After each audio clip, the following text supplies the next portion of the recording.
என்னுடைய பெயர் கிளாடி. நான் கடந்த 15 வருடங்களாக இயேசு சுவாமிக்காக ஊழியம் செய்து கொண்டு இருக்கேன். நான் ஒரு புறமார்க்கத்திலிருந்து என்னுடைய 30வது வயதில் தான் நான் ரட்சிக்கப்பட்டேன். 33வது வயதிலே ஆவியானவர் எனக்கு ஊழிய அழைப்பை கொடுத்தார். தீர்க்கதரிசியாக அபிஷேகித்து அநேக இடங்களிலே ஊழியத்தை செய்ய கர்த்தர் கிருபை கொடுத்தார். கடந்த 3 வருடங்களுக்கு முன்பாக நான் இந்த பவானி பகுதியிலே சபை வைத்து நடத்தி கொண்டிருந்தேன். 3 வருடங்களுக்கு முன்பாக ஆவியானவர் என்னை சென்னை பட்டணத்திற்கு போய் என்று சொன்னதினாலே என்னுடைய ஊழியத்தை அப்படியே வேறொருவருக்கு கொடுத்து விட்டு, ஆண்டவர் சொன்னார் அப்படிங்கிற ஒரே காரணத்துக்காக என்ன பண்ணிட்டோம், சென்னைக்கு போயாச்சு. அங்கே போய் பார்த்தீங்கன்னா ரொம்ப ஒரு 6 மாதம் அப்படியே ஊழியம். இந்த ஒரு பழமொழி சொல்லுவாங்க தெரியுங்களா, ஆடின காலும் பாடின வாயும் சும்மா இருக்காது. ஊழியம் செய்தவங்க சும்மா இருக்கவே முடியவே முடியாது. பயங்கர கஷ்டம். அதுக்கப்புறம் ஆண்டவர் அழைத்தார். நான் மாதம் ஒரு முறை மட்டும் இங்கே வந்து ப்ரேயர் வச்சுட்டு இருந்தேன். ஆனால் கர்த்தர் எனக்கு வேறு பாதையை கொடுத்தார். கர்நாடக மாநிலம் ஹூப்ளி, சிக்மங்களூர் என்ற பல பகுதியில் அந்த 3 வருடங்களும் பல இடங்களுக்கு போய் நான் ஊழியம் செய்து அநேக ஆத்துமாக்களை கட்டவிழ்க்கவும் கர்த்தருக்காக அவர்களை மாற்ற கர்த்தர் கிருபை கொடுத்தார். ஹல்லேலூயா. ஒரு சமயம் நான் எங்கேயே உட்கார்ந்துருந்தா, கர்நாடகாலாம் எனக்கு ஒன்றுமே தெரியாது. கர்த்தர் நம்முடைய வாழ்க்கையில் எல்லாத்தையும் என்ன பண்ணுவார், மிக நேர்த்தியாக செய்கிற தேவன். அப்போ நான் இங்கே 15 வருஷம் ஊழியம் பண்ணுறப்ப நான் கர்நாடகாலாம் போனதே இல்லை. என்னுடைய சரௌண்டிங் என்னென்னா கோயம்புத்தூர் வரைக்கும் தான் என்னுடைய எல்லை. அங்கேருந்து தான் மக்கள் வருவாங்க, அங்கே மட்டும் ஹவுஸ் விசிட்டிங். ஆனால் அந்த 3 வருடங்கள் பார்த்திங்கன்னா கர்நாடக மாநிலத்திலே அரிசிக்கரை, சிக்மங்களூர், ஹூப்ளி, பெங்களூர் என்று எல்லா பகுதியிலையும் ஊழியம் செய்ய கர்த்தர் கிருபை கொடுத்தார். அது அரிசிக்கரைங்கிற, அப்போ நான் சென்னையிலேருந்து போகிறதுக்கு 13 மணி நேரம் ஆகும். காலையில் 6 மணிக்கு நான் ட்ரெயினில் கிளம்புனா 3 ட்ரெயின் மாற்றி நான் போய் ரீச் ஆகிற இடத்துக்கு போகணும். சிங்கிளாக தான் நான் போவேன். நான் சொல்ல மாட்டேன் எங்கள் கூட யார் இருக்கா, இயேசு சுவாமி கைப்பிடிச்சு கூட்டிகிட்டு போனார். அவ்வளோ தூரம் ட்ராவல் பண்ணுவோம். ஒரு தீங்கும் அணுகாத படிக்கு அநேக மக்களை விடுதலையாக்கி ரட்சிப்புக்குள் நடத்த என் தேவன் கிருபை கொடுத்தார். ஹல்லேலூயா, ஹல்லேலூயா. இது ஏன் சொல்கிறேன் அப்படின்னா, ரட்சிக்கப்பட்டு பல வருடங்களாயும் கூட நம்மும் இன்னுமே என்னவா இருக்கும், விசுவாசியாய் பிறந்தோம், விசுவாசியாய் வாழ்கிறோம், விசுவாசியாகவே போகிறோமா? இல்லை. என்ன பண்ணோம், மாறணும். அதுக்கு தான் கர்த்தர் நம்மை அழைத்திருக்கிறார். ஹல்லேலூயா. இன்று காலையில் மீண்டுமாக கர்த்தர் 3 மாதங்களுக்கு பிறகு 3 மாதங்களுக்கு முன்பாக கர்த்தர் சொன்னார், இல்லை நீ திரும்ப ஈரோடு போ. அப்போ நான் இங்கே திரும்ப சென்னையிலேருந்து இங்கே ரீச் ஆகி 3 மாதம் ஆச்சு. இப்போ டெய்லியும் நான் ப்ரேயர் இங்கே ஸ்டார்ட் பண்ணிகிட்ருக்கோம். காலையில் என்னுடைய சர்வீஸ் பிரதர் அட்டன் பண்ணார். அவர் தான் இந்த இடத்த திடீர்னு சொன்னார் ப்ரேயரில் இருக்கப்போ. ஆனால் நான் சொல்லுவேன், அவருடைய அனுமதி இல்லாமல் நம்மளுடைய வாழ்க்கையிலே ஒன்றுமே நடக்கவே நடக்காது. ஹல்லேலூயா, ஹல்லேலூயா. அவருக்கு பிரதர் கேட்டோன்னே சொன்னேன், பிரதர் நாங்கள் திடீர்னெல்லாம் நடக்கவே நடக்காது பிரதர். இன்றைக்கு இந்த இடத்துல ஆவியானவர் கொண்டு போக வேண்டும் என்றால் நிச்சயம் கொண்டு போவார். அது அவருடைய கிருபை. விசேஷமாக இங்கே ஜெபம் நடத்தின அருமையான சகோதரர் சொன்னார், நான் எப்பொழுதுமே ஒரு இடத்துக்கு வரும் பொழுது என்னுடைய சுய சித்தத்தின்படி ஒன்றுமே தியானிக்க மாட்டேன். அந்தளவுக்கு எனக்கு உங்களை மாதிரி ஞானமோ அறிவோ புத்தியோ ஒன்றுமே இல்லை. நான் ஒரு வெறுமையானவன்.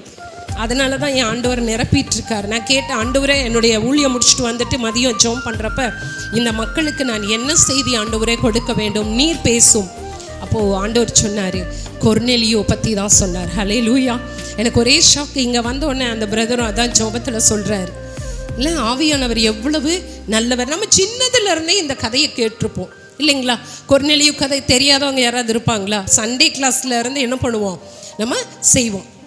அதே போல் என்னுடைய ஊழியத்தில் இந்த 3 மாதங்களில் இங்கே வந்த பிறகு என்னுடைய ஊழியம் நான் எப்படி செய்கிறேன் என்று ஒரு 2 வார்த்தை நான் சொல்லி அடுத்தது நான் ஊழியத்தை வார்த்தைக்கு நேராக கடந்து போகிறேன். இங்கே வந்து பார்த்தோன்னே எனக்கு பயங்கர சந்தோஷம். நான் ரட்சிக்கப்பட்ட உடனே இயேசு சுவாமியை பற்றி சொல்லாமல் என்னால் இருக்கவே முடியலை. இந்த மாதிரி தான் ஒரு சின்ன வீட்டில் நான் என்ன பண்ணேன்னா, என்னுடைய பாஸ்டர்கிட்ட சொல்லி, ஐயா இங்கே வந்து என்னுடைய வீட்டில் வாரம் ப்ரேயர் நடக்கணும் அப்படின்னு. அது கூட எப்படி ஆச்சுன்னா, நான் கிறிஸ்துவலாக மாறின பிறகு நாங்கள் சென்னையிலேருந்து இங்கே வந்தப்போ வீடு பால் காய்ச்சுவோம் இல்லைங்களா? அப்போ எங்கள் போதகரை அழைத்து ப்ரேயர் பண்ணுறாங்க. அந்த ஏரியாவில் இருக்கிற ஒரு பூ வியாபாரம் பண்ணுற ஒரு சகோதரி அவங்க வந்து கேட்டாங்க, நீங்கள் கிறிஸ்டினா? ஆமாம் கிறிஸ்டின். ஓகே, அவங்களுக்கு ஒரு கப் பாலெல்லாம் கொடுத்தாச்சு. ஒரு 2-3 நாள் ஆச்சுங்க. ஒரு மாலை 6:30 மணி இருக்கும். அந்த சகோதரி வந்து கேட்டாங்க, அம்மாம்மா நீங்கள் கிறிஸ்டின் தானே? ஆமாம். நான் 2 வருஷம் ஆச்சு, தூங்கவே இல்லை, யாரோ போட்டு என்ன அமுக்கிற மாதிரி இருக்கும், எனக்காக ஜெபம் பண்ணுங்க. ஐயோ, அடுத்தவங்களுக்கு ஜெபம் பண்ணுறதா? நம்ம ஏதோ கரமரன்னு ஜெபம் பண்ணுவோம், ஆனால் இப்போ மற்றவங்களுக்கு ஜெபம் பண்ணுமா? ஃபஸ்ட்டு நான் இல்லைங்க, நான்லாம் பாஸ்டர் இல்லைங்க, எனக்கெல்லாம் ஜெபம் பண்ண தெரியாதுங்க. அவங்க சொன்னாங்க, அந்த ஹிந்து சகோதரி அவங்க சொன்னாங்க, பரவாயில்லைங்கம்மா, நீங்கள் என்ன தெரியுதோ ஜெபம் பண்ணுங்க. விடலை. ஒரு மாலை 6:30 மணி போல் ஒரு வெளியில் ஒரு சின்ன செம்பருத்தி பூ செடிக்கு கீழே நின்று 2 வார்த்தை தான், ஏசப்பா இவங்க நல்லா தூங்கணும், நீர் அப்படி செய்ய போகிறதுக்காக நன்றி, ஆமேன், ஹல்லேலூயா. இப்போ அந்த அம்மா போயிட்டாங்க, நான் வீட்டுக்கு வந்துட்டேன். இப்போ அந்த அம்மா நல்லா தூங்கிருப்பாங்க, நான் விடிய தூங்கலை. ஏன்? வாழ்க்கையில் ஃபஸ்ட்டு டைமு அடுத்தவங்களுக்காக ஜெபம் பண்ணிட்டேன்.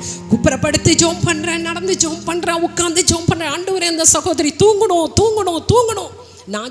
நான் தூங்கவே இல்லை. காலையில் 6:30 மணிக்கு போய் வாச தெளிக்கிறதுக்கு போனால் அந்த சிஸ்டர் ஓடி வராங்க. ஐயோ அம்மா, 2 வருஷத்துக்கு அப்புறம் இன்னைக்கு தான் நல்லா தூங்கின 6:30 மணி வரைக்கும். ஹல்லேலூயா. என்னுடைய ஊழியத்திற்கு அந்த சேல்ஸ் ரெப்புன்னு சொல்லுவாங்க இல்லையா, என்னுடைய ப்ராடக்ட் விற்கிறவங்க, என் ஊழியத்திற்கு அவங்க தான் சேல்ஸ் ரெப். ஹல்லேலூயா. அவங்க என்ன தெரியுங்களா பண்ணாங்க? வீடா பூ கொண்டு போகிற அத்தனை பேர்ட்டையும் போய், இங்கே ஒரு கிறிஸ்டின் சிஸ்டர் வந்திருக்காங்க, அவங்க ஜெபம் பண்ணாங்க, விடுதலை.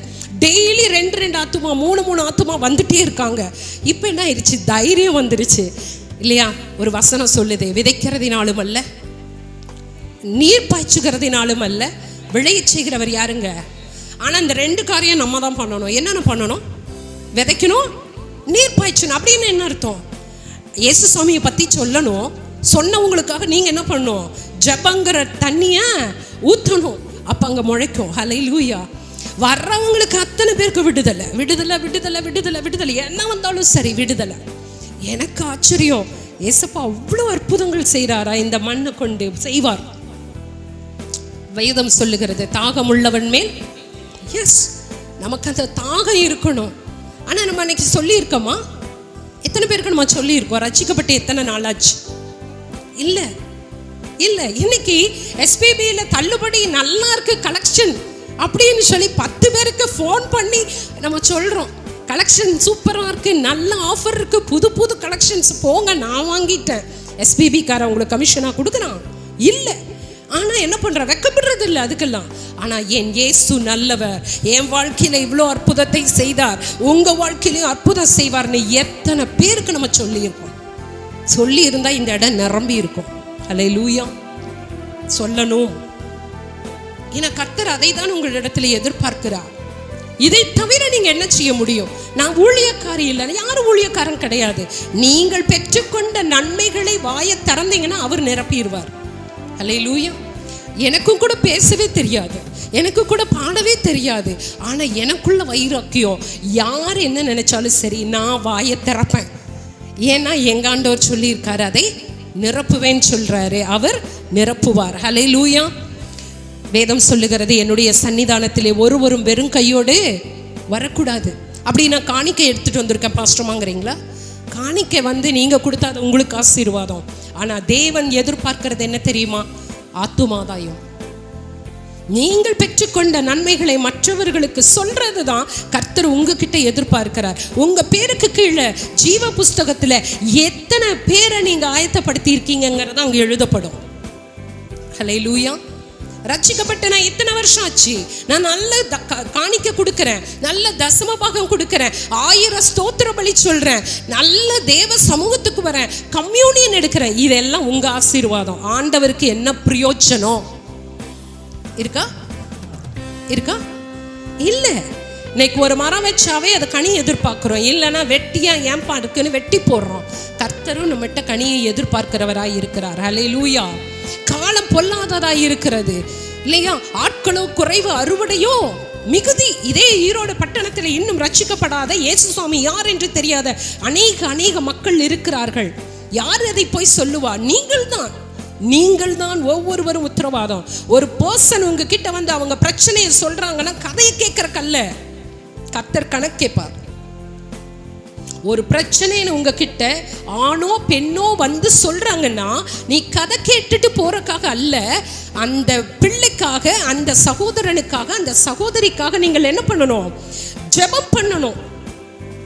உட்கார்ந்து 1/2 மணி நேரம் அந்நிய பாஷை பேசி ஜெபம் பண்ணணும்னு தேவையில்லை. ஒரு வார்த்தை, ஒரே ஒரு வார்த்தை, ஆண்டவரே நீர் நல்லவர் என்பதை நான் ருசித்தது போல இந்த சகோதரியும் ருசிக்கட்டும், இந்த சகோதரனும் ருசிக்கட்டும் என்று சொல்லி ஆமேன் என்று சொல்லி நீங்கள் அந்த சகோதரனுக்காக, சகோதரிக்காக வீட்டில் ஜெபித்து பாருங்கள்.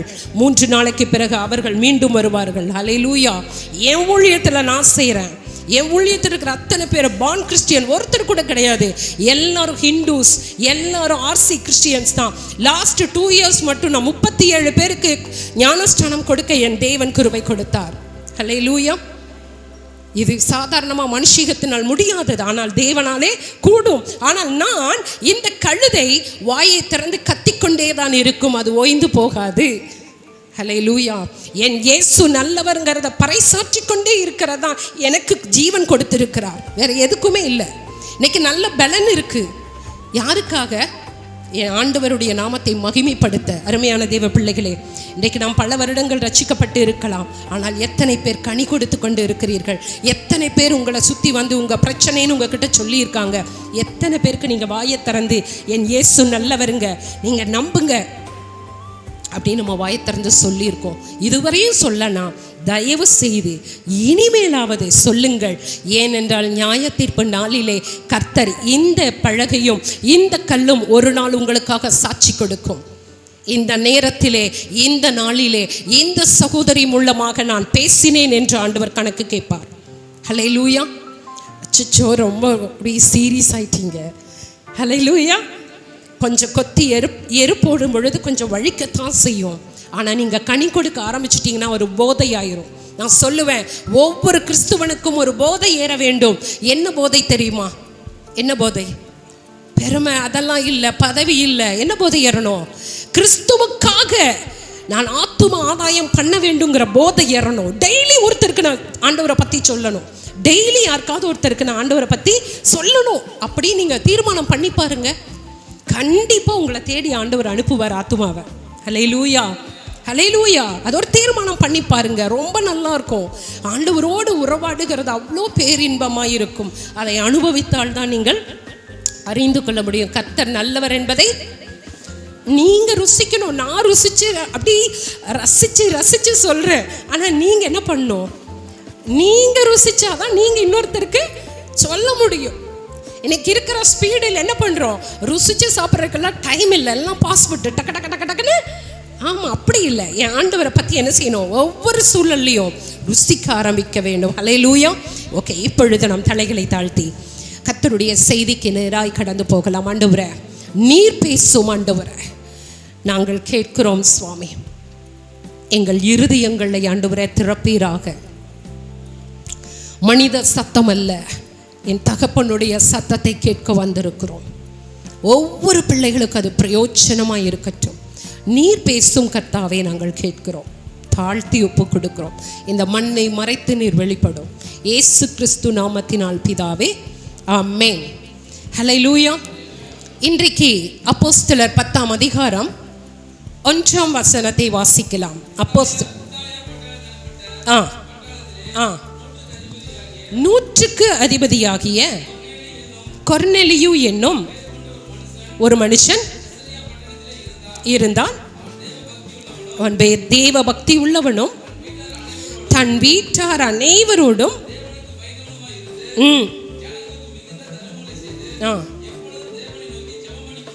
போதுங்க. ஒரு மனிதனுடைய சாட்சி முடிஞ்சிருச்சு. எப்படி சொல்றாரு?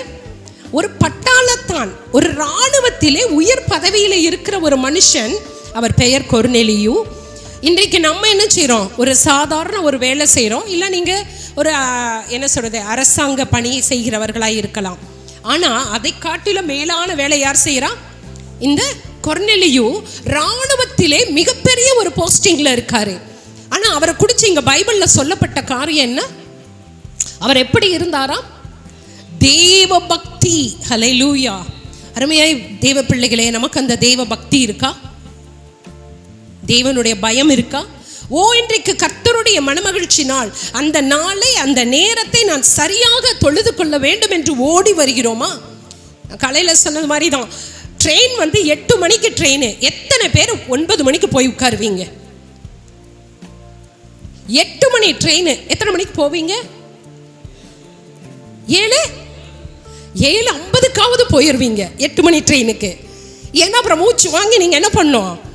ஓடணும் இல்லை? ஆமாம், மூச்சு வாங்கி என்ன செய்யணும்? ஓடணும். இப்போது நீங்கள் அப்படி ஓடி போய் உட்காருவீங்க இல்லையா? தள்ள தெறிக்க ஓடி உட்காருவீங்க. அனௌன்ஸ்மெண்ட் வரும், நீங்கள் போகிற ட்ரெயின் 1 மணி நேரம் லேட்டாகி வரும். ஹல்லேலூயா.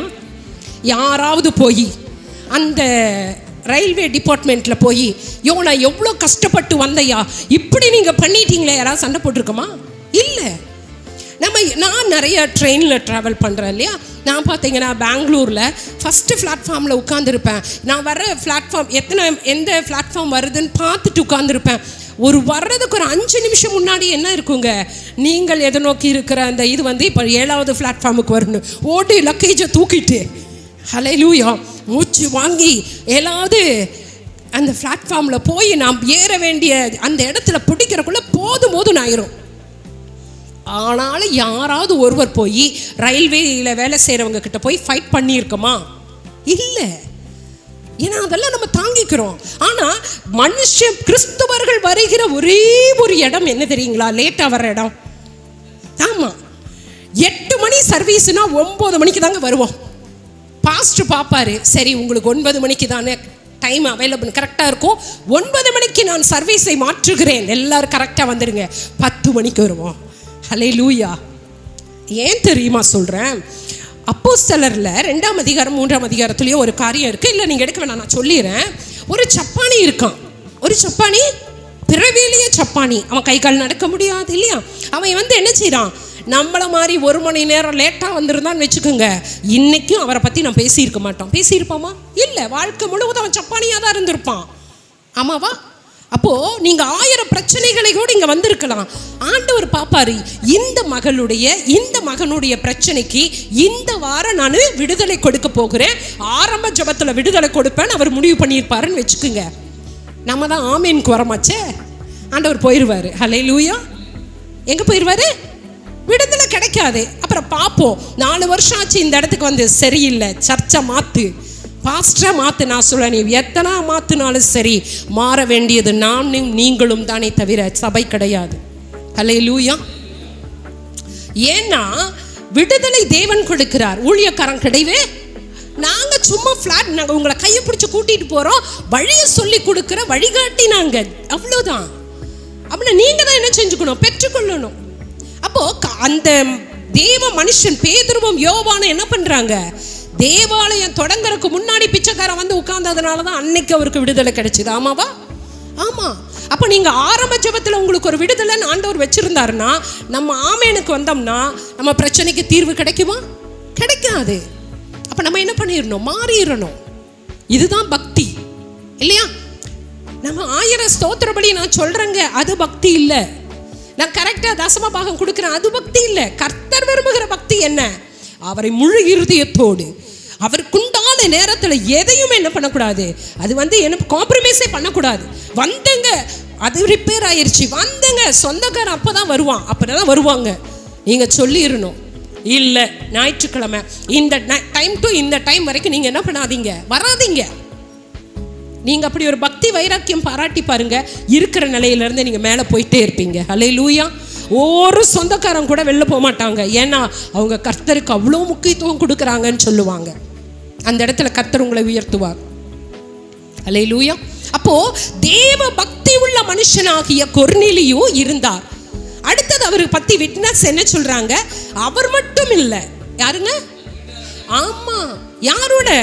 தம் பிள்ளைங்க, தம் மனைவி, தம் கணவர் எல்லாரோடையும் எப்படி இருக்காரு? இன்னைக்கு நம்ம நிறைய பேர் கேட்குறோம், என்ன சிஸ்டர் நீங்கள் மட்டும் வந்திருக்கீங்க, உங்கள் வீட்டுக்கார் வரல? அவர் வரமாட்டாருங்க, அவருக்கு நிறைய வேலை, பரலோகத்துக்கு போவே மாட்டார் தெரியுமா? போக மாட்டார். பிரதர் நீங்கள் வந்திருக்கீங்க, உங்கள் மனைவி, அந்த அம்மா வராதுங்க, அந்த அம்மாவுக்கு எனக்கும் ஆகாதுங்க, வராது, வரமாட்டாங்க, பரலோகம் போக முடியாது. ஏன்னா உங்கள் மனைவிக்கு உத்தரவாதம் நீங்கள், கணவனுக்கு உத்தரவாதம் மனைவி. நல்லா தெரிஞ்சுக்குங்க. அப்போ இந்த கொர்நேலியு தான் மாத்திரமல்ல, தன் முழு குடும்பத்தையும் என்ன பண்றாரு?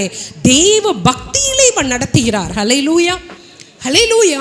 பிள்ளை படிக்கல, பிள்ளை டியூஷன் போகல, ஹிந்தி கிளாஸ் போகல, அந்த கிளாஸ் போகல, இந்த கிளாஸ் போகல, அடிக்கிறீங்க, திட்டுறீங்க, எல்லாம் பண்ணுறீங்கல்ல. ஏண்டா படிச்சியா? பைபிள் படிச்சியா? ஜெபம் பண்ணியா? இன்னைக்கு சர்ச்சு மனமகிழ்ச்சி நாள், சர்ச்சுக்கு வந்தியா வரலையா? உனக்கு சோறு கிடையாதுன்னு யாராவது சொல்லியிருக்கமா? அதை பெருமையாக நினைக்கிறது இல்லை இன்னைக்கு உலகத்தில். என் பிள்ளை அந்த மார்க் எடுத்துட்டான், அந்த கிளாஸ் போகிறான், இந்த கிளாஸ் போகிறான், பரலோகத்துக்கு போக வழியை உண்டாக்குங்க. நீங்க தான் அந்த பக்தி வைராக்கியத்தை உண்டாக்கணும். எல்லாத்துக்கும் முக்கியத்துவம் கொடுக்கிற நீங்க கர்த்தரை சேவிக்க, அவரை தொழுது கொள்ள அந்த வைராக்கியம் பாராட்டுகிறோமா? இன்னையிலிருந்து ஒரு மாற்றத்தை கர்த்தர் விரும்புகிறார். அல்லேலூயா. அடுத்தது அதே அதிகாரத்தில் படிங்க, 2வது வசனம் படிங்க. பயந்தவனுமாய் இருந்து மிகுந்த தர்மங்களை செய்கிறார். ஹல்லேலூயா. நமக்கு இன்னும் 2 மாசம் தான் இருக்கு. என்ன இருக்குங்க? கிறிஸ்மஸ். ஹல்லேலூயா. எத்தனை பேர் தர்மம் பண்றோம்? அம்மா நான் நல்ல பிரியாணி செய்கிறேங்கம்மா, என் சம்மந்தி வீடு, அந்த வீடு, இந்த வீடு, அக்கா வீடு, தங்கச்சி வீடு, எல்லாரும் வந்து நாங்கள் என்ன பண்ணுறோம்? சந்தோஷமாக சாப்பிட்றோம். இது தர்மமா? நீங்கள் உங்கள் ஸ்டேட்டஸை காமிக்கிறீங்க, அடுத்த வாரம் அந்த அம்மா ஸ்டேட்டஸை காமிப்பாங்க நியூ இயருக்கு. ஆமாவா? ஆமாம். இது தர்மம் கிடையாது. நீங்கள் செய்கிறது உங்களுக்கு திருப்பி செய்ய முடியாதவர்களுக்கு செய்றீங்க பத்தியா? இதுதான் தர்மம். இந்த கொர்நேலியு சாதாரண தர்மம் பண்ணலையா? எப்படி பண்ணாரா? மிகுந்த தர்மம் பண்ணும். இன்னைக்கு நம்ம அடுத்த மாதம் பட்ஜெட் போட ஆரம்பிச்சிங்கன்னா ஃபஸ்ட்டு உங்களுக்கு போடாதீங்க. யாருக்கு போடுங்க? யாருக்கு போடணும்? ஒரு ஏழைக்காவது நான் எடுத்து கொடுப்பேங்க, போடுங்க. அதெல்லாம் உங்களுக்கு அதுதான் சொன்னனே, உங்களுக்கு அது தெரியலிங்க. நான்லாம் என்னுடைய ஊழியத்தில் பார்த்தீங்கன்னா கிறிஸ்மஸ்க்குன்னா எனக்கு 24ஆம் தேதி காசு இருந்தால் எடுப்பேன். ஃபஸ்ட்டு யாருக்கு தெரியுமா?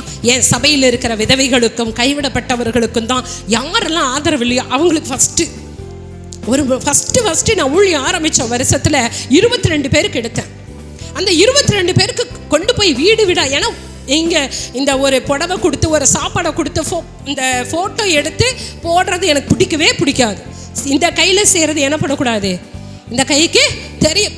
வீட்டுக்கு போய் அவங்களுக்கு கொடுப்பேன். ஒரு 80 வயது தாயிங்க, அவங்க கூணு போட்டுட்ருப்பாங்க. அந்த தாய்க்கு கொண்டு போய் அந்த சாரி கொடுத்துட்டு அவங்களுக்கு ப்ளவுஸ் ஸ்டிக்கருக்கும் காசு கொண்டு போய் கொடுக்குறோம். அந்த புடவையை வாங்கிட்டு அவங்க தடி வச்சு தான் போவாங்க, நடப்பாங்க. அந்த தாய் அந்த புடவையை வாங்கணுன்னு காணும். 1/2 மணி நேரம் நானும் அப்படியே உட்காந்துருக்கேன், எங்கே போனாங்கன்னு தெரில அம்மான்னு. அவங்க அந்த ஏரியாவே போய் சொல்லிட்டு வந்துட்டாங்க. எங்கள் அம்மா, அவங்களுக்கு 80 வயசு, ஆனால் அவங்க என்னை அம்மான்னு தான் கூப்பிடுவாங்க. எங்கள் அம்மா என்ன பண்ணுறாங்க, ஒரு புடவை எடுத்திருக்காங்க. எங்கள் அம்மா புடவை அவங்க கட்டி பிடிச்சிட்டு என்ன தெரியுமா சொன்னாங்க? அம்மா, நான் ஒரு செட்டியார் ஃபேமிலியிலேருந்து ரட்சிக்கப்பட்ட உடனே என்னை வேணான்னு எல்லாரும் ஒதுக்கிட்டாங்க. நான் கல்யாணத்துக்கு இந்த மாதிரி புடவை கட்டினேன். அதுக்கப்புறம் இப்படி ஒரு புடவையை நான் கட்டினதே இல்லைம்மா. எனக்கு அம்மா எவ்வளோ நல்ல. அதெல்லாம் சொல்ல வார்த்தையே கிடையாது. 5000 ரூபாய்க்கு நீங்கள் புடவை கட்டுறதும் சரி, 500 ரூபாய்க்கு நீ கட்டிட்டு 10 பேருக்கு அந்த 500 ரூபாய்க்கு புடவை எடுத்து கொடுத்து பாருங்க. அந்த ஏழை கட்டி உங்களை ஆசீர்வதிக்கிறாங்க பாருங்க. அதுதாங்க கிறிஸ்மஸ். ஹல்லேலூயா. இதுதான் உண்மையான கிறிஸ்மஸ். நம்ம கட்டி அழகு பார்க்கறது இல்லை. எத்தனை கிறிஸ்துவர்கள் எத்தனை பேர் தெரியுங்களா? இன்னைக்கு நிறைய பேருக்கு நான் சொல்லுவேன், நீங்க போய் முதியோர் இல்லத்துக்கு கொடுக்காதீங்க. 1000 பேர் முதியோர் இல்லத்துக்கு போறான். யாரு தெரியுமா உண்மையான ஏழை? தன்னுடைய கௌரவத்தை வெளியில சொல்ல முடியாமடி எத்தனை பட்டினி கிடக்கிற உங்க பக்கத்து வீட்டில் இருக்கிறவங்க இருக்காங்க தெரியுங்களா? அவங்க தாங்க உண்மையான ஏழை. கௌரவத்திற்காக வெளியிலையும் சொல்ல மாட்டாங்க. பட்டினி கிடக்கிற பல பேர் இருக்காங்க நம்மளை சுத்தியும். உங்க கண்களை திறந்து பார்த்தீங்கன்னா ஆவியானவர் உங்களுக்கு வெளிப்படுத்துவார். அப்ப மிகுந்த தான தர்மங்களை நாம் என்ன செய்யணும்? இந்த கொர்நேலியு மிகுந்த தான தர்மங்களை என்ன செய்கிறார். என்ன தான தர்மம் செய்யணும்? அதுக்கு ஒரு லிஸ்ட் கொடுத்திருக்காங்க பாருங்க. மத்தேயு சுவிசேஷம் 25ஆம் அதிகாரம் 42-43 வசனங்களை வாசியுங்கள்.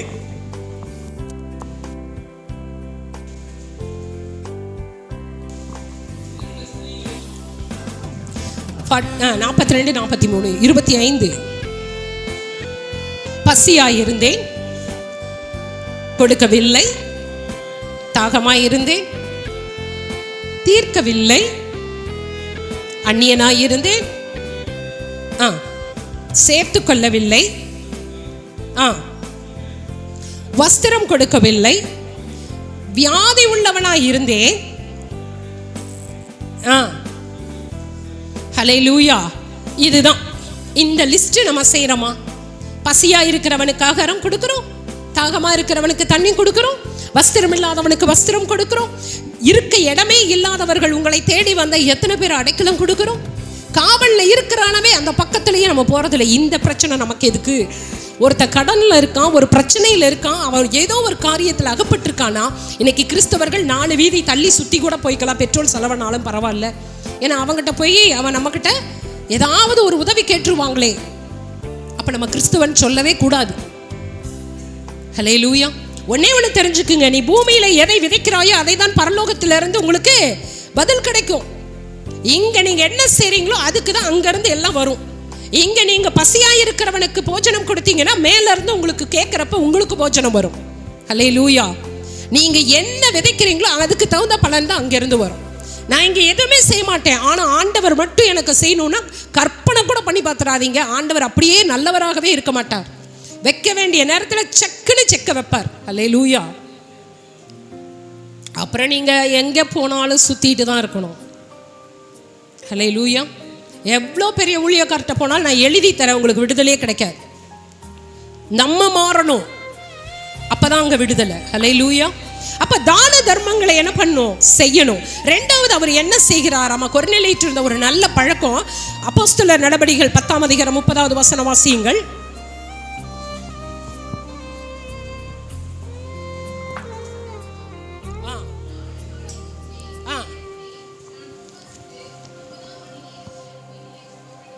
போதுமா? என்ன எப்படி ஜெபம் பண்ணாராமா? உபவாசித்து ஜெபம் பண்ணார். எத்தனை பேர் நம்ம உபவாசிக்கிறோம்? எனக்கு சுகர் சிஸ்டர், எனக்கு பிபி சிஸ்டர், அதனால நான் என்ன பண்றது இல்ல, பாஸ்டிங் எடுக்கிறது இல்ல. It's okay. எத்தனை பேர் ஜெபம் பண்றோம்? ஜெபம் பண்ணலாமா இல்லையா? எத்தனை பேர் ஜெபம் பண்றோம்? எவ்வளவு நேரம் ஜெபம் பண்றோம்? நீங்க நான் போய் நிறைய இடங்கள்ல ஹவுஸ் விசிட்டிங் போவேன். சிஸ்டர் ஜெபம் பண்றீங்களா? பண்றேங்க. அதுல என் பிள்ளையெல்லாம் உங்க பொண்ணு பண்றாளா, பையன் பண்றானா? ஓ சிஸ்டர் பெருமையா சொல்லுவாங்க. பண்றாங்களே. எவ்வளவு நேரம் பண்றேன்? 5 நிமிஷம் பண்றேன் ஆண்டி. அதுக்கே அந்த அம்மா அப்படி மார்த்தட்டி சொல்றாங்க, என் பிள்ளையெல்லாம் ஜெபம் பண்றான். பழைய ஏற்பாடு காலமா இருந்தா எவ்வளவு நேரம்? 10ல் 1 பங்கு எவ்வளவு கொடுக்கணும்? 10ல் 1 பங்கு தசம பாகம் கொடுக்குறோம்ல. 10ல் 1 பங்கு எவ்வளவு கொடுக்கணும்? அப்ப நமக்கு ஒரு நாளைக்கு எத்தனை மணி நேரம்? 24 மணி நேரம். 10ல் 1 பங்கு எவ்வளவு? 2 மணி நேரம். 40 நிமிஷம் நீங்க ஆண்டவருக்கு கொடுத்தாகணும். ஆனா ஆண்டவருக்கு தெரியும் புதிய ஏற்பாடு கால விசுவாசிங்கெல்லாம் எப்பேற்பட்டவங்கன்னு தெரிஞ்ச ஒரு ஃபார்முலாவை சுருக்கிட்டார். என்ன சொல்றாரு? 1 மணி நேரம் 40 நிமிஷம் அவர் பண்றாரு. ஏன்? பரலோகத்துல பிதாவின் இடத்துல நமக்காக பரிந்து பேசிட்டு இருக்காரு. அட்லீஸ்ட் நீ 1 மணி நேரமாவது பண்ணப்பா. பண்றமா இல்ல? குடும்ப ஜெபம் பண்றோமா? இல்ல. எப்படி நமக்கு விடுதலை கிடைக்கும்? எப்படி நம்ம கிறிஸ்துவன்? எங்க ஹிந்துஸ் எல்லாம் பார்த்தீங்கன்னா பெரிய பெரிய ஆஃபீஸர் இருப்பாங்க. அவங்கள பார்க்கறதுக்கு கலெக்டரே போறாங்கன்னு வச்சுக்கோங்களேன். சிஎம்ஏ ஆள் அனுப்புனா கூட அந்த பூஜை நேரத்தில் பூஜையை முடிச்சுட்டு தான் என்ன பண்ணுவாரு? பேசுவாங்க. அவங்க வெயிட் பண்ணுவாங்க. ஆமாவா இல்லையா? வெயிட் பண்றாங்க. இன்னைக்கு முஸ்லீம்ஸை போய் வேலைக்கு எடுக்கிறப்ப அவங்க சொல்றாங்களாம். ஒரு ஆஃபீஸர் சொன்னாரு, மேம் முஸ்லீமை நாங்கள் இன்டர்வியூ பண்ணும் பொழுது அவன் நம்ம கண்டிஷன் போடுறான். என்னப்பா கண்டிஷன் போடுறாங்க? அவன் சொல்கிறான், வெள்ளிக்கிழமை தொழுகிறக்கு எனக்கு பர்மிஷன் வேணும். ஹல்லேலூயா. என்ன கேட்குறாங்க? வெள்ளிக்கிழமை தொழுகிறக்கு எனக்கு பர்மிஷன் வேணும், அப்படின்னா நான் இதில் ஜாயின் பண்ணுறேன். எடுக்கிறாங்க. சரி, ஏன் தெரியுமா? கடவுளுக்காக அவன் இவ்வளோ பக்தியாக இருக்கிறவன் கண்டிப்பாக வேலையிலேயே உண்மையாக இருப்பான். ஆமாவா?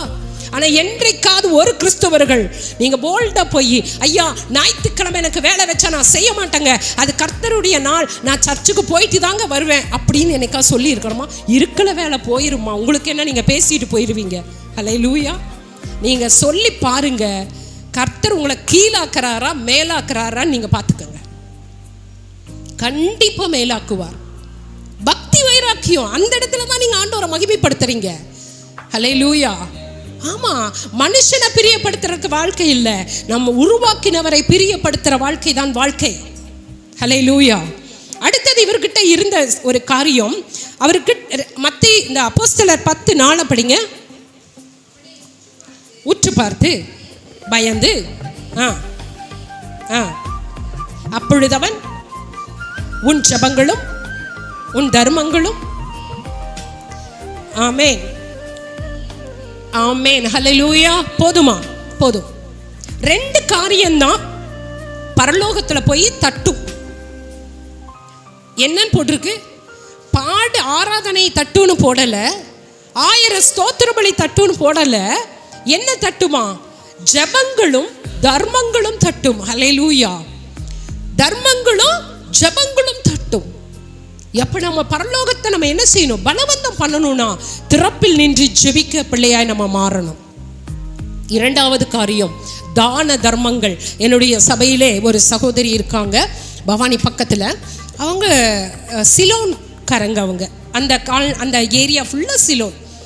ஒரு எப்படி ஒரு 50 வீடு பக்கம் இருக்கும். அங்கங்கே அப்படி கவர்மெண்ட் கொடுத்துருக்காங்க. அந்த பகுதியில் இருக்கும் பொழுது அந்த சகோதரியினுடைய வீட்டுக்கார் பார்த்தீங்கன்னா சாதாரண பெயிண்டருங்க. ஒரு நாளைக்கு போனாதான் கூலி இல்லையா? ஆனால் ஒவ்வொரு ரட்சிக்கப்பட்ட நாளிலிருந்து ஒவ்வொரு வருஷமும் கிறிஸ்மஸ்க்கு அந்த பகுதியில் இருக்கிற அத்தனை பேருக்கும் பிரியாணி செஞ்சு கொடுக்குறாங்க. ஈவினிங் ஆனால் ஜேன்னு இருக்கும். ஒரு தடவை என்ன கூப்பிட்டுருந்தாங்க, அம்மா நீங்கள் தான் வரணும். அங்கே போயிட்டு ஒரே சந்தோஷம். ஏன்னா அத்தனை புறமார்க்கத்தார் அங்கே இருக்காங்க. சுவிசேஷத்தை சொல்கிறதுக்கு எவ்வளோ நல்ல வாய்ப்பு. உட்காரு, அப்படியே உட்காரு, ஒரு ப்ரேயர். ஹல்லேலூயா. ஆமாம். கேட்டால் அவங்க, அம்மா நாங்கள் ரட்சிக்கப்பட்ட காலத்திலேருந்து கிறிஸ்மஸ் ஆனால் எல்லா வீட்டுக்கும் தெரியும் இவங்க வீட்டில் இன்னைக்கு கிறிஸ்மஸ்ஸு, அதனால் எல்லாருக்கும் பிரியாணி கொடுப்பாங்க. ஹல்லேலூயா. அந்த ஒரு அடையாளமாவது நம்ம வீட்டுக்கு இருக்கா? சொல்லுவோமா? அப்படிக்கு இது அடையாளம் காமிக்க முடியுமா உங்களை குறித்து? உங்கள் அக்கம் பக்கத்தில் சொல்லுவாங்களா? மாறணும். ஒவ்வொரு நாளும் சத்தியம் நமக்கு நேராக வர வர வர இதுதான் சொல்லுகிறார், சத்தியத்தை அறிவீர்கள், சத்தியம் உங்களை இதுதான் விடுதலை ஆக்கும். ஒவ்வொரு காரியத்திலிருந்து நான் விடுதலை ஆக ஆக ஆக ஆக நீங்கள் மேலே போயிட்டே இருக்கலாம். ஹல்லேலூயா. நீங்கள் ஆசீர்வதிங்கன்னு கேட்க தேவையில்லை, என்னை ஐஸ்வர்யவானாய் மாற்றுங்கன்னு கேட்க தேவையில்லை, என்னை விடுதலை ஆக்குங்கன்னு கேட்க தேவையில்லை. நீங்கள் செய்ய வேண்டியதை கரெக்டாக செஞ்சீங்கன்னா அவர் செய்ய வேண்டியதை அவர் கரெக்டாக செய்வார். ஹல்லேலூயா. அப்போ இன்னையிலிருந்து ஒரு மாற்றத்தை கர்த்தர் விரும்புகிறார். நம்மளுடைய தான தர்மங்கள் அவருடைய சமூகத்திலே போய் நினைப்பூட்டுகிறதா இருக்க வேண்டும். ஹல்லேலூயா. அங்கே போய் அவங்க தான தர்மம் நின்றுச்சுன்னா ஆண்டவர் பார்ப்பாரு, ஓ இந்த மகன் இத்தனை தர்மம் பண்ணுறாரா, அவருக்கு என்னென்ன அப்ளிகேஷன் போட்டாரு பார்த்து உடனே சாங்ஷன் பண்ணிடுவார். ஹல்லேலூயா. ஆமாம். அப்போ நம்ம தர்மங்களை செய்கிறவர்களாக இருக்கணும். அடுத்தது கொர்நேலியிட்டு இருந்த ரொம்ப பெரிய ஒரு குணம், அது என்னன்னு பார்த்தீங்கன்னா, இன்றைக்கு கிறிஸ்தவர்களுக்கு நம்மகிட்ட அதிகமாக இருக்க வேண்டிய காரியம். கொர்நேலியு அந்த அப்போஸ்தலர் 10ஆம் அதிகாரம் 22வது வசனம் வாசியுங்கள். நீதிமானும் தேவனுக்கு பயந்தவனும். ஹல்லேலூயா.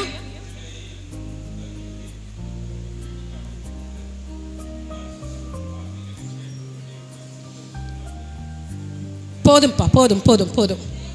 ஹல்லேலூயா. என்ன சொல்றாரு? யார் விட்னஸ் கொடுக்கிறா? அவன் மனைவி பிள்ளைங்கெல்லாம் இல்லை, அங்க வேலை செய்யறவங்க போய் ஊழியக்கார்ட்ட சாட்சி சொல்றாரு. யாரை பத்தி? கொர்நேலியு பத்தி. என்னன்னு சொல்றாரு? என்னை அனுப்பின மனுஷன் நீதிமான்க. ஹல்லேலூயா. நம்மளை பத்தி என்ன சொல்வாரு? உங்களை பத்தி யார் சாட்சி சொல்லணும்? உங்க மனைவி, உங்க குடும்பத்தினர் உங்களை பத்தி விட்னஸ் சொல்லுவாங்களா? இன்னைக்கு நிறைய பேர் வெளியில ரொம்ப நல்லவங்க, வீட்டுக்குள்ள வந்தாவே அவர் பயங்கர கேரக்டர் மாறிடும். ஆமாவா? ஆமா. ஆனா சாட்சி இல்லாத வாழ்க்கை. முதல்ல உங்க குடும்ப சாட்சி சொல்லணும், உங்க மனைவி சாட்சி சொல்லணும், உங்கள் கணவன் சாட்சி சொல்லணும், உங்கள் பிள்ளைகள் உங்களை குறித்து ஒரு நல்ல சாட்சி சொல்லணும். அவர் சொல்றாரு பாருங்க, வேலைக்காரன் சாட்சி சொல்றான். என்ன சொல்றான்?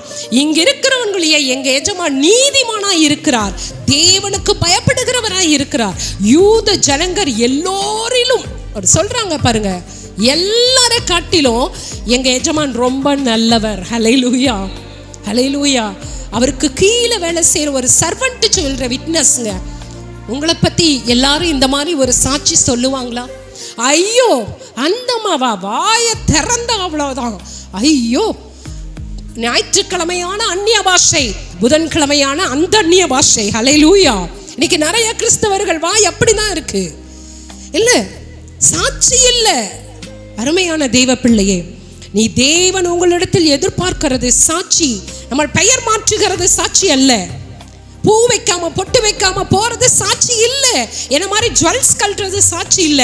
என்னுடைய வாழ்க்கை இயேசுவை பிரதிபலிக்க வேண்டும். ஹல்லேலூயா.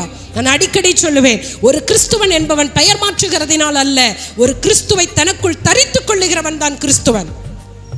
அவனுடைய பேச்சில், அவனுடைய பார்வையில், அவனுடைய நடக்கையில், அவனுடைய வாழ்க்கையில் கிறிஸ்து வெளிப்பட வேண்டும். ஹல்லேலூயா. நீ போய் எந்த பேர் பிரசங்கம் பண்ண தேவையில்லை. உங்ககிட்ட இயேசு சுவாமி வெளிப்படுதற பார்த்தே அவங்க ரட்சிப்புக்குள்ள வந்துருவாங்க. ஹல்லேலூயா. எஸ், கிறிஸ்துவை நான் தரித்து கொள்ள வேண்டும். ஒரு அருமையான சாட்சி பெற்ற மனுஷனாக கொர்நேலியு இருந்தார். இன்றைக்கு ஏன் என்னால் இருக்க முடியாதா? ஏன் நம்மால இருக்க முடியாதா? நிச்சயம் முடியும், நிச்சயம் முடியும். நம்ம சொல்லலாம், ஆதி காலங்களில் நோவா இருந்தார், அவர் இருந்தார், ஆபிரகாம் இருந்தார், அதெல்லாம் விடுங்க. இன்னைக்கு புதிய ஏற்பாடு காலத்தில் இயேசு சுவாமி போனதுக்கு அப்புறம் ஒரு மனுஷன் இருக்கார், கொர்நேலியுன்னா. ஏன் உங்களால என்னால இருக்க முடியாது? கண்டிப்பா இருக்க முடியும். ஹல்லேலூயா. இதுதான் சத்தியத்தை அறிந்து சத்தியம் உங்களை விடுதலை ஆக்குவது. எதெல்லாம் நீங்க மாறணுமோ அதையெல்லாம் இந்த மாதிரி வார்த்தைகள் வரப்ப என்ன பண்ணணும்? சரண்டர் பண்ணணும். ஆண்டவரே, நான் மாற விரும்புகிறேன்.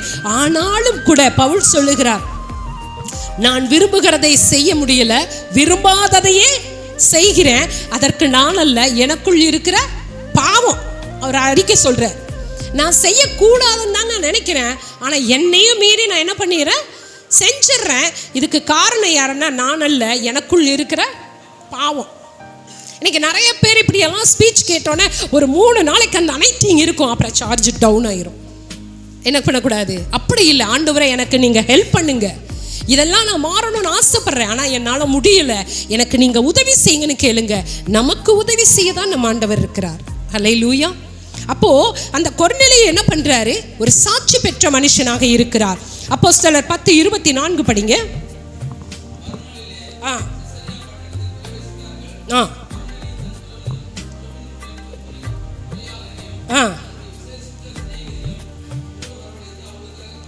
ஆமென். நல்ல கவனிங்க. பேதுரு ஐயாவை போய் கூட்டிட்டு வரக்கு அவனுடைய சர்வெண்ட்டை அனுப்பிட்டாங்க. உங்களுக்கு அந்த கதை தெரியும், நான் சொல்லலை. அந்த சர்வெண்ட்டை அனுப்பிட்டாங்க. அவர் வர்றாரா வரலையாங்கிறது தெரியாது, அவர் இன்னும் இன்ஃபர்மேஷன் வரலை. ஆனால் இந்த கொர்நேலியு என்ன பண்ணிட்டாரு? அவர் வர்றாரோ வரலையோங்கிறதெல்லாம் இல்லை, என் தேவன் நிச்சயமாக ஊழியக்காரரை கொண்டு வருவார் அப்படிங்கிற விசுவாசத்தோட தன்னுடைய உறவுகளை எல்லாம் கூட்டி என்ன பண்ணியிருக்காரு? வீட்டில் உட்கார்ந்துருக்கார். இதுதான் எபிரேயர் 11:1 சொல்றாரு, விசுவாசம் என்பது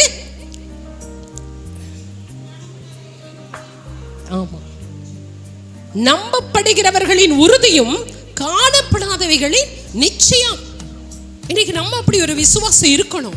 இன்னைக்கு நீங்க இந்த பிரேயருக்கு வாங்க, நிச்சயமா கர்த்தர் உங்க வாழ்க்கையில விடுதலை தருவார் அப்படின்னு சொல்லி நம்ம என்ன பண்ணோம்? தைரியமா கூட்டிட்டு வரணும். விடுதலை யார் தருவா? ஆண்டவர் தருவார். ஹல்லேலூயா. இதுதான் விசுவாசம். அந்த கொர்நேலியு என்ன பண்றாரு? ஒரு ஆத்துமாக்களை ஆதாயம் பண்ணுகிறார், அந்த ஊழியத்தையும் செய்யறாரு பாருங்க. ஹல்லேலூயா. இப்படி ஒரு ஊழியக்காரர் வரப்போறாரு, வாங்கன்னு சொல்லி சொந்த பந்தத்தை எல்லாம் கூட்டி உட்கார வச்சு காத்திருக்கிறார். அடுத்த வசனம் 25. பேதுரு உள்ளே பிரவேசிக்கிற பொழுது எதிர்கொண்டு போய், ஆமென், ஹல்லேலூயா. இன்னைக்கு எப்படி தெரியுங்களா இருக்கு கிறிஸ்துவ வாழ்க்கை?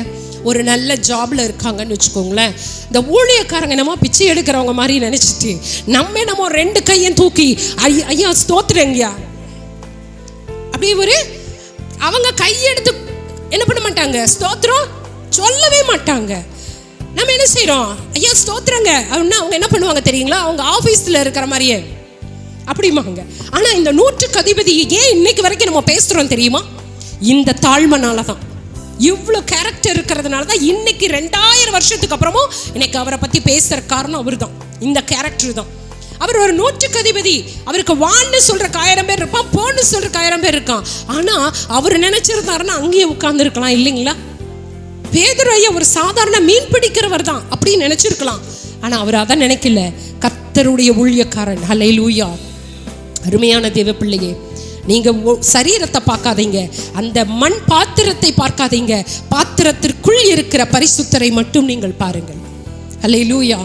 ஒரு ஊழியக்காரன் என்பவன் கர்த்தரால் அபிஷேகம் பண்ணப்பட்டு கர்த்தரால் தெரிந்து கொண்டு அவருடைய அழைப்பில்லாமல் ஒருவராகிலும் ஊழியம் செய்ய முடியாது. உண்மையாக காசுக்கு ஊழியம் பண்ற இப்ப நிறைய ஊழியர் வந்துட்டாங்க, அதை பத்தி நான் பேசல. ஆனால் உண்மையும் உத்தமமான ஊழியருக்கு பார்க்கும் பொழுது நிச்சயம் நம்ம என்ன செய்யணும்? கனம் பண்ண வேண்டும். வேதம் சொல்லுகிறது, சாபத்தின் சாப்டர்ல பார்க்கிறப்ப சாபம் ஊழியக்காரன் இடத்திலிருந்து நமக்கு வரும் என்று வேதம் சொல்லுகிறது.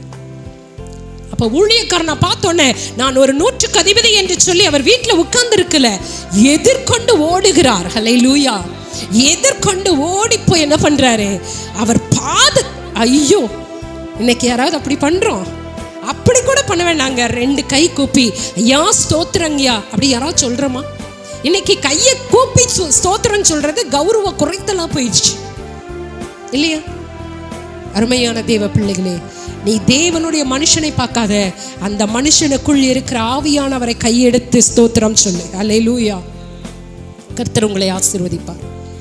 அப்போ இந்த மனுஷன் என்ன பண்றான்? உட்கார்ந்து இருக்கல, ஓடி போய் அந்த அவருடைய பாதத்திலே விழுந்து என்ன பண்ணுகிறார்? பணிந்து கொண்டு முற்றிலும் அர்ப்பணிக்கிறார். அல்லேலூயா. நீ தேவ சமூகத்திலே மட்டும், கர்த்தருடைய காரியத்திலே மட்டும் உங்களை நீங்க பெருமை பாராட்டாதீங்க. தரை மட்டும் தாழ்த்துங்க. கர்த்தர் உங்களை நிச்சயமாக ஆசீர்வதிப்பார். நிச்சயம் ஆசீர்வதிப்பார். பெருமை பாராட்டுகிற இது இடமே அல்ல. தேவனுடைய ஊழியருக்கு என்ன செய்யறார்? ஓடி போய் அப்படிப்பட்ட காரியத்தை செய்தார். இதன் விளைவு என்ன தெரியுமாச்சு?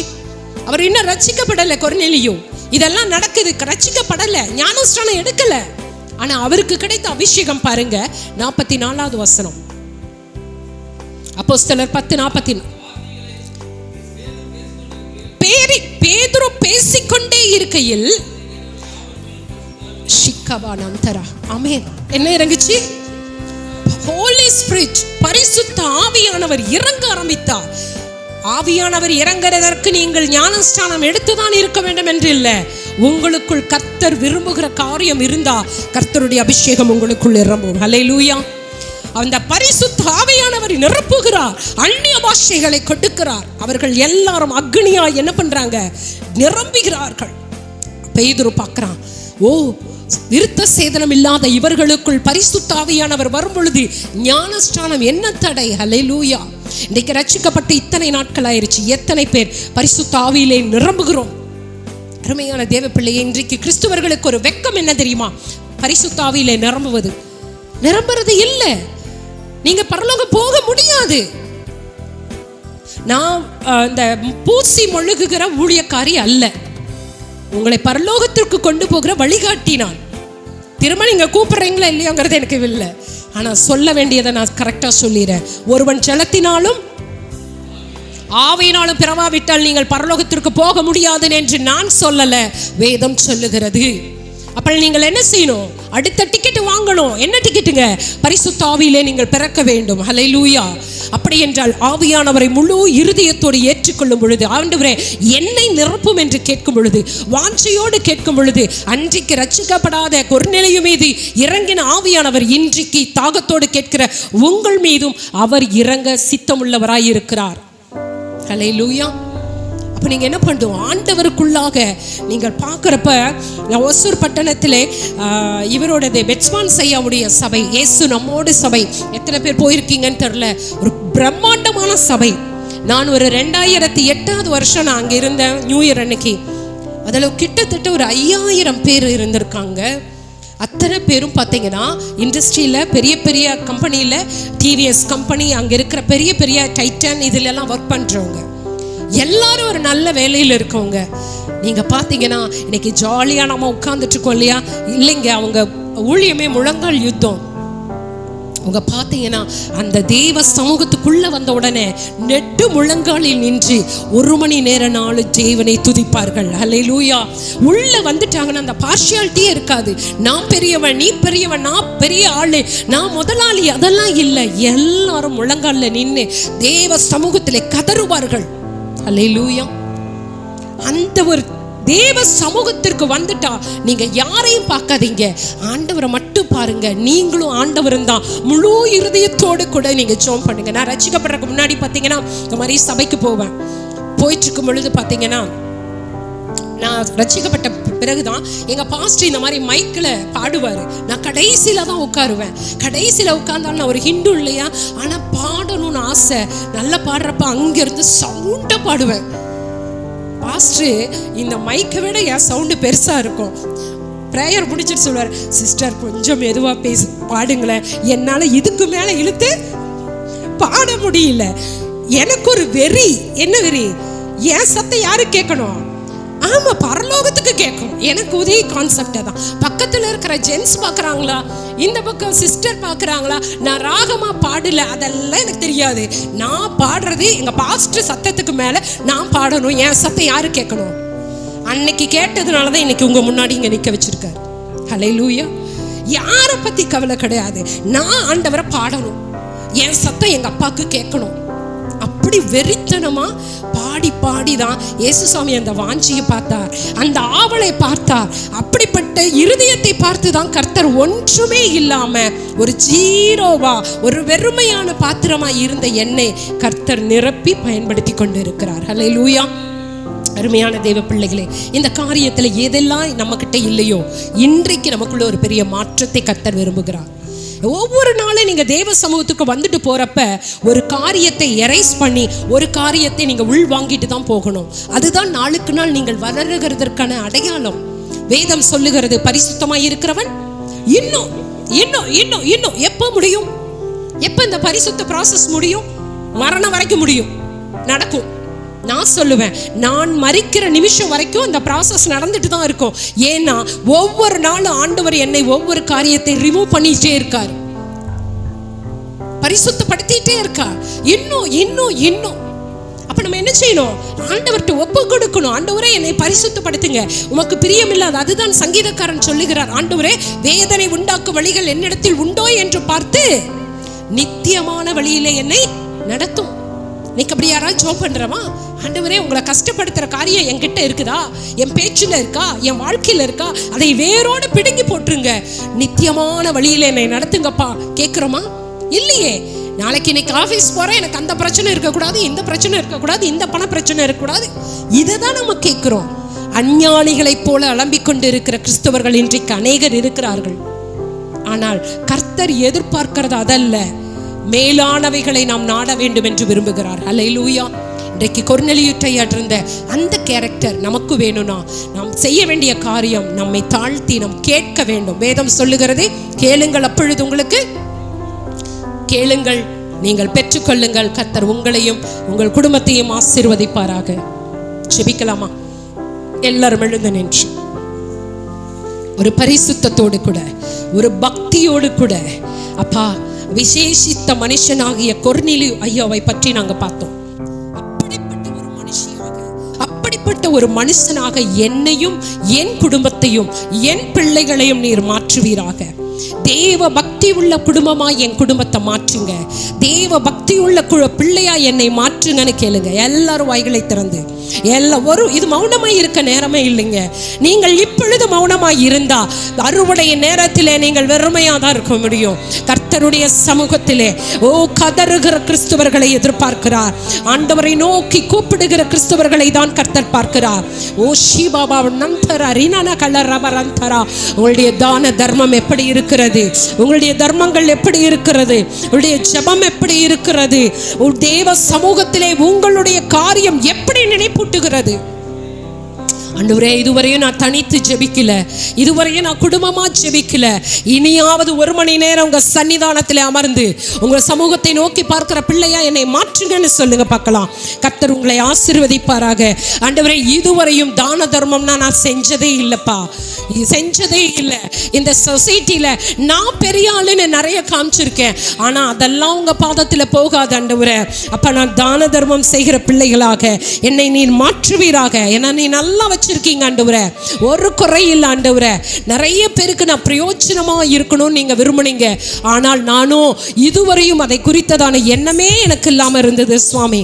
ஆண்டவரே, என்னை குறித்து என் குடும்பத்துல சாட்சி இல்லை, என் பக்கத்துல சாட்சி இல்லை, நான் வேலை செய்யற இடத்துல சாட்சி இல்லை, இந்த சொசைட்டில சாட்சி இல்லை ஆண்டவரே. ஆண்டவரே, இந்த நாளில் என்னை தாழ்த்துகிறேன். இந்த வார்த்தை கேட்ட பிறகு ஆண்டவரே என்னை ஒப்பு கொடுக்கிறேன். என்னை நீ நீதிமானாக மாற்றும். தேவ பிள்ளையே, ஒரு பெருமையினாவே நமக்குள் வேண்டாம். இதுவரையும் இருந்திருந்தா மேட்டுமை பாராட்ட நம்மிடத்தில் ஒன்றுமில்லை. நம்மிடத்தில் இருக்கிறது எல்லாம் அவர் நமக்கு பாராட்டின ஆண்டவர். ஓ ஹல்லேலூயா ராஜா. இந்த சத்தியத்தின்படி ஆண்டவர்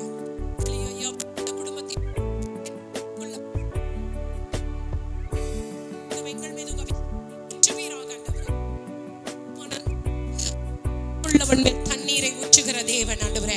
வறண்ட நிலத்திலே ஆறுகளை ஊற்றுகிற தேவன் ஆண்டவரே.